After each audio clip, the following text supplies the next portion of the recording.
The biggest heated campus discussion has now been subsided. Find out more up next on Close Up.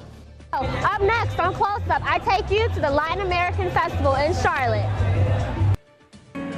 Brought 5,000 plus people to the South Carolina State Fair.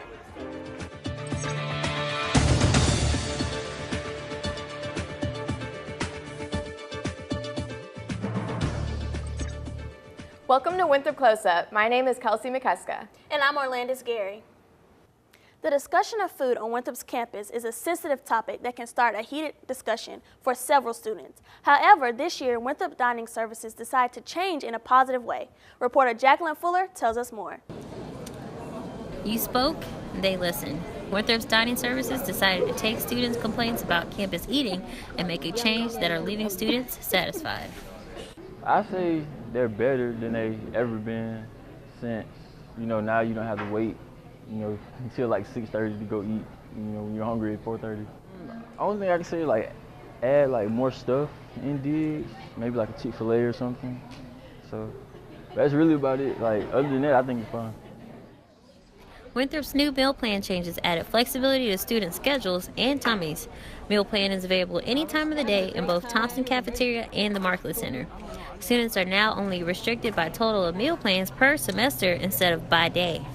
And then you can go in and get a Coke and then come back in 2 hours and eat cereal and come back in 2 hours and eat lunch, come back in an hour and have a Coke with friends. So people really like the flexibility. Most common complaints from students were the time restrictions on meal plans and no meal plan for Popeyes. Not only has Popeyes been added as a meal plan option, but is open much later for students. So who finally listened to all concerns and suggestions? Aramark did a special market match survey here last year, and they surveyed commuter students, residential students, faculty, staff, anybody on campus about what they thought about food, what they would like to have in a meal plan, and the ideas of more flexibility and extending the hours. If you still believe dining services can make changes, don't worry. Dining Service Advisory Board holds a meeting once a month where they listen and discuss about dining in general and upcoming plans and strategies. From to-go meals in Thompson to late-night dining in Diggs, students now have a wide variety of dining options. I'm Jacqueline Fuller, Winthrop Close Up. Keep a lookout on Winthrop's website for the next Dining Services Advisory Board meeting. Free Subway is also offered at their meetings. Alcohol Choices in You was the title of an event designed to help college students become more aware of their choices. Good choices, bad choices. This is the continuous battle that many college students face. They actually make their choices based on reasons that are important to them. And the other part of the presentation is education about alcohol and other molecules, because we've done a really bad job of helping people understand their genetics and molecules. The Genetic Snowflakes event gave students the awareness they needed. To find out more about Dr. Hancock's organization, you can visit www.thewell.vcu.edu. The Rock Hill City Council held a session where they are recognizing the Fleet Maintenance Division for receiving the Automotive Service Excellence Certification. The council also began considering agreements between the Norfolk and Southern Rail Company and the City of Rock Hill to begin construction of quiet zones at the railway crossing of West Main Street and West White Street. It's important to know what's going on in your city. There's a lot that you don't know that happens in this room that I think is important for students, especially because a lot might have to do with the college, or you might want to get involved in things that happen. The council approved the quiet zone in hope of improving that portion of the city. The council have meetings Mondays at 6 in the evening in City Hall to continue to discuss various railway and other city accomplishments. It's fall, and Bush and Vine Farms did not leave a leaf unturned at their fall festival. See how coming up next. Welcome back to Winthrop Close Up. Gospel artist Kirk Franklin came to South Carolina State Fair and gave an audience a thrilling performance. About 5,000 plus people came out to praise and worship and to see Kirk Franklin in concert. And man, I had an incredible time. I love the people here, man. I'm gonna go ride some rides. Had a good time. I know I'm a little stanky. It's all Gucci, man. I love it. I love y'all, and thank y'all for supporting me. Audience members danced, sang, and shared some laughs throughout the entirety of the show. This will not be the last time you see Kirk. He will be releasing more of his dates for concert. Bring the family and come be a kid again at the South Carolina State Fair with clear skies and enthusiastic crowds, not to mention the delicious fried food. Reporter Lexi DeMoya tells us more. The South Carolina State Fair on Rosewood Drive in downtown Columbia opened its gates to the public October 12th and will continue to run through October 23rd. We're having pay one price ride days all 12 days of the fair this year. Typically in the past we had those just on weekdays, but it was such a popular attraction that we have now expanded that to all 12 days. The price to park on the fairgrounds is $5 with a $10 admission fee. A wristband for rides is $30. All the money made supports the fair's scholarship program. 2016 marks the 147th year of the South Carolina State Fair. The fair continues to bring fun, food, exhibits, and competitive events to the public. Local vendors from around the state also made their marks at the fair by promoting and selling their products to the public. The vendors here, most of them are commercial vendors. They sell anything from mattresses. We got corn dogs down there.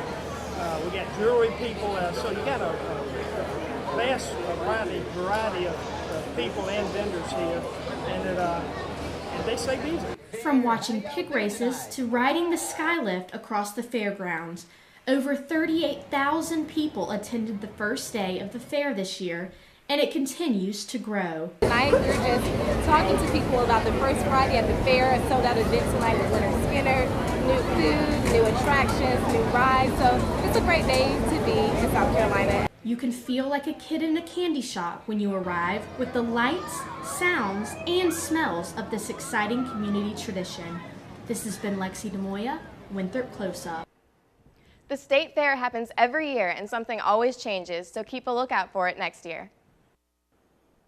Bush and Vine held a free pumpkin festival where families swung into the pumpkin patches.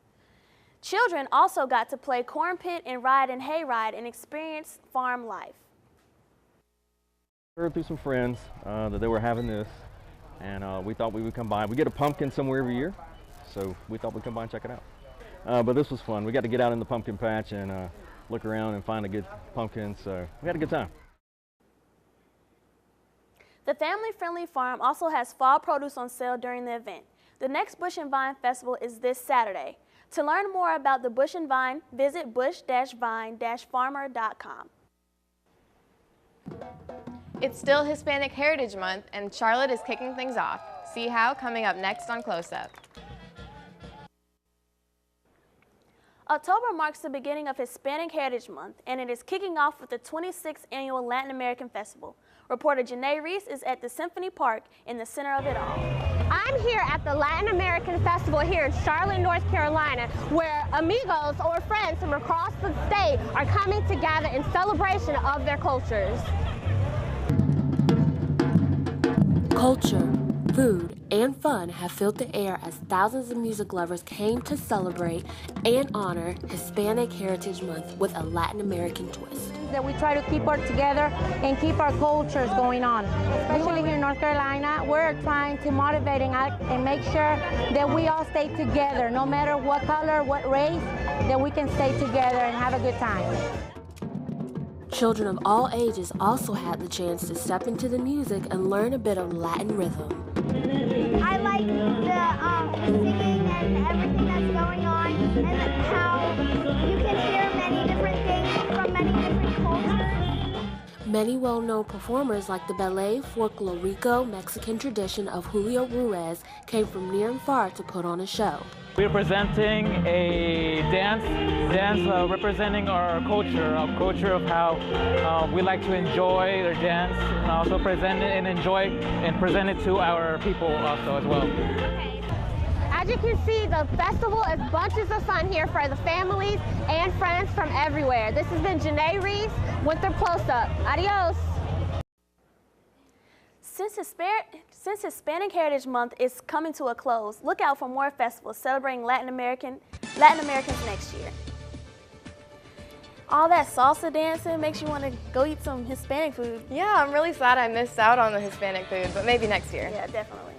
Make sure you follow us on Twitter and Facebook at Winthrop Close Up. We'll see you next time.